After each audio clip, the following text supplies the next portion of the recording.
وبعد كل ده تلاقي الست ناجحة في شغلها وفي بيتها ومحققة نجاح الراجل مش عارف يوصله. حضرتك البنات هي اللي بتخلي بالها من أبوها وأخوها ومامتها وولادها، وجنب كل ده بتخلي بالها من نفسها.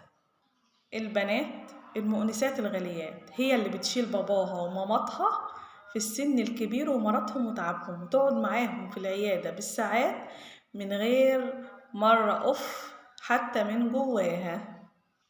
البنات هي اللي بتحافظ على العيلة وتصبر وتصون وتعدي وتصبر على أب محدش يصبر عليه عشان بس خاطر ولادها. البنات اللي بتعمل كل حاجة وأي حاجة حواليكم. نصيحة ليكم الإخوات والأولاد اللي ملهمش أخت بنت، ينفع يتقال لهم جملة يا عيني ده ملهمش أخت بنت، لأن باختصار بكل صراحة البنت هي الأخت والسند والظهر، البنت هي الحياة، البنات نعمة واللي يكرهها يعمى.